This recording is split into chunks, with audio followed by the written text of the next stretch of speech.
Bonjour and welcome back to my channel. Claude here. Thank you for joining me for your bonus tarot reading for February.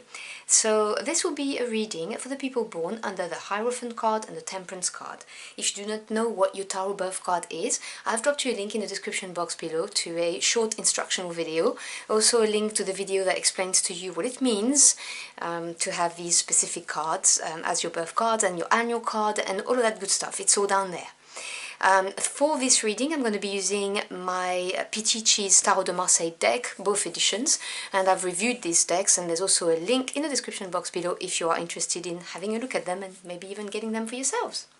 So I'm going to grab the main energy to see what we're looking at, what you're dealing with at the moment, and then I will clarify it with the other deck.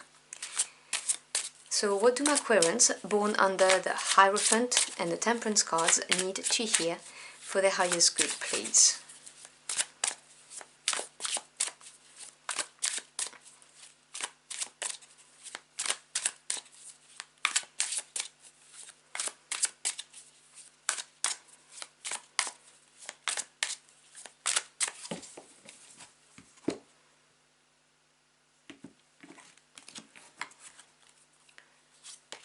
So we have the King of Coins. So let me put this away. So the kings represent mastery, knowledge, expertise. In their suit, and coins is a very earthy energy, which talks about your daily life, whether we're talking about home life because you're a homemaker, or maybe you're retired, or you work from home, or whether we're talking about your career at the workplace, you know, who you work for, your business, your financial assets, that kind of thing. This is someone who's prosperous and abundant. I'm going to be digging into this energy for you and see why this is your main energy. So can you clarify this King of Coins for us? Clarify the energies.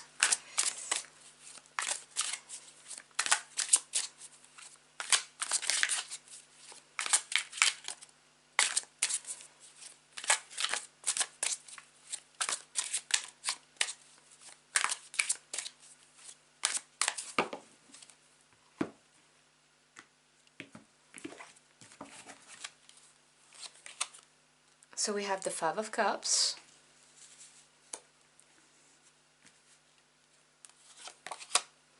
Judgment, big energy, major arcana, and the Knight of Coins. Okay, I can see that. The Death card, another major arcana. The Six of Cups. Sorry, you can't see it. Oop, my bad. And the Wheel of Fortune. Okay, you can see you've got already half of them as major arcana. They're on black backgrounds with this deck. It's the Black Keys edition. So that's really nice because you can see it. So you're dealing with big energies, I can see that. And the bottom of the deck, which is the energy at work that you may not be aware of, but it's there, you have a Five of Swords. So you've got two fives. Let me make a big point out of this. Your ruler, master number, if you will, is number 5 as the Hierophant of the Temperance card. Number 5 talks about a change, a disruption, and particularly if it's your life path number, it talks about the disruption of stability to find your true voice. There's a purpose, there is a yearning to find your true voice, and so it's going to be incessant until you find it. This is a movement number. This is not something static like number 4, which represents strong foundations. So 5 is underneath the deck. That's the underlying energy, and you started the reading with 5, which I am not surprised to see. This is the mental body. So this is the card that's going to break you free of any barriers that you may have thought about in your head. In the Tarot de Marseilles, the Five of Swords is a positive card of a breakthrough, a victory. Now it may come at a cost because, as I always say, these swords, they can cut, okay? They are instruments to pierce, to cut. They are definitely a decisive suit, so this is a suit where people will take action. So the Five of Swords is a victory that comes at a cost, a mental breakthrough that's going to move you out of this Five of Cups energy, even though you're not aware of it just yet. But the Five of Cups talks about an emotional change, challenge, disruption with death. So something finished, something ended. Death is a very powerful energy of transformation. It indicates the end of something, and when I mean the end, I mean no turning back. This is the full stop at the end of a sentence, or the period, as you would say in American. This is really something had to be cleansed. It's a cleansing energy, so that out of the ashes something better could be reborn. And it may not be easy to see it initially. You know, very often we have a tendency to just gloss over when we see the death card. We're like, oh, you know, something ended, but yeah, don't worry about it, it's going to be better. But it's not always an easy energy, because when it happens, it can be very challenging. And by seeing the Five of Cups here, I can see that there is an emotional challenge. So it can range from a bitter disappointment to, you know, sadness, regrets, even to depression, depending on where you're at on the spectrum, you know, how much it challenged you, how much maybe the end of whatever that was shocked you if you didn't see it coming, for instance. And even if you did see it coming, even when we know something is coming to an end, if we have been attached to this relationship, this job, this home, whatever it is, leaving it behind is never, ever an easy thing to do. For instance, I lived in the States for 5 years, and I really wanted to go back to Europe because that's where I'm from.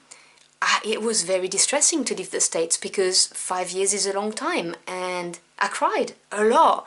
And I still have very fond memories, obviously, of the States, but you know, my family is in Europe. I need to be close to them for various reasons.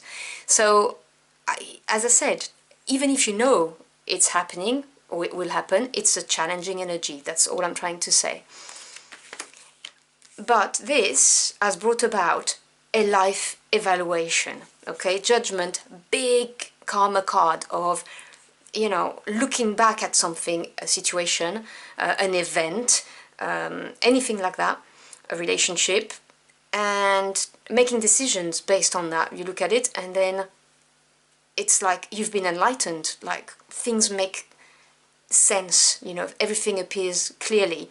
It can also talk about you shedding the old and embracing a better you, you know, an evolved version of you. Like this has made you grow, for instance, you know, changed you even fundamentally at your core with the Judgment. And it's for the better, because then, and I love when the cards do that, you have progression. In Tarot, progression, when you go up the numbers, is always a good sign. So you go from the 5 to the 6. That's fantastic. And 6 is a beautiful energy of harmony.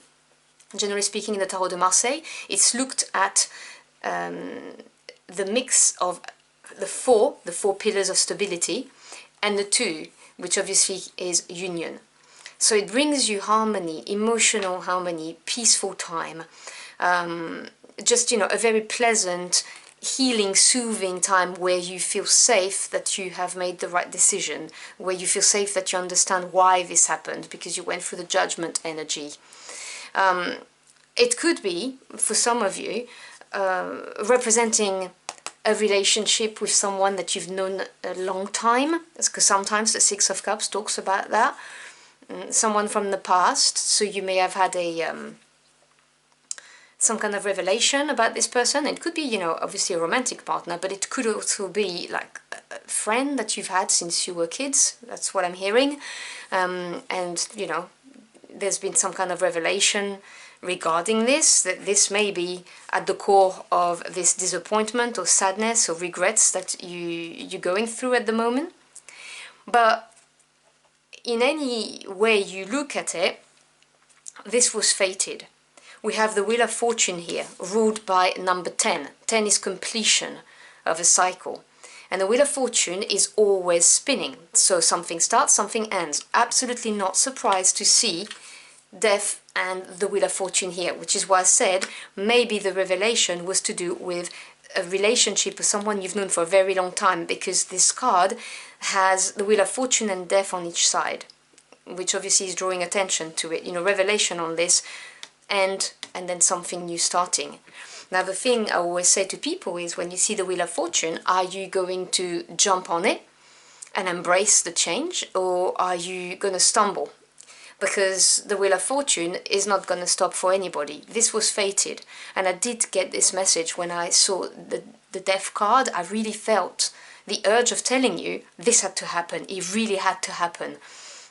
It's not been easy for you, but it really did. You're going to be better off, is what I was thinking, and didn't get out immediately.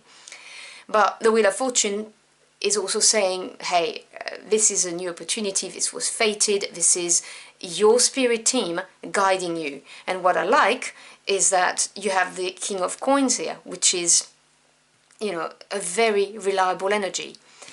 I'll get to that in a minute. So the Knight of Coins, knights represent things moving forward or taking action, and coins is an earth energy, as I said, with the king, so very grounded, practical, to do with everyday life. The Knight of Coins is the knight that has a very strong focus, eyes on the prize, and somebody who's gonna take their time, because it's the slowest of the night, but it's gonna get done, and it's gonna get done well, because the coins court cards, they do things diligently, they understand the advantage and the benefits of working patiently, honing your skills, not rushing, and preparing for all eventualities. I always say, if you want something done, just send the Knight of Coins, because it will get done and it will get done well. So this may represent somebody who's coming to you with an offer, and this is fated. The card is really saying to you, you should consider this. You sovereign of your life, I will never tell you what to do with it, okay? But I'm telling you what the cards are saying and what your spirit team is trying to tell you. So there may be someone coming with a very practical, tangible offer, whether it's a love offer or a business offer or a career change or a promotion or whatever. But this is something that's fated. And so what I'm saying to you is that this had to happen so that you could reflect, go through this transformation, see things for what they really are, and then so you could embrace this new offer. Now, it may not be an offer, but in the case where it is, this could be made by this King of Coins. This could be somebody very central to this offer. So someone who knows how to be prosperous and abundant, someone who's an entrepreneur, someone who, you know, gets it right when it comes to investing money, someone who's not going to make any rash decision. This is a very dependable energy. So it could be this person offering you this offer, if we're talking career, work, financial assets, project, business, that kind of stuff. If it's to do with love, then this is someone who embodies this energy of the Knight of Coins. And, you know, the Knight of Coins may not seem like the most romantic guy or girl, okay, it's just the energy, I'm not gonna lie, but you can count on them. They are dependable. So they may be a bit slower in their approach, but this is really an offer that you can consider seriously. It's not something that's going to be made on a whim, is what I'm trying to say to you.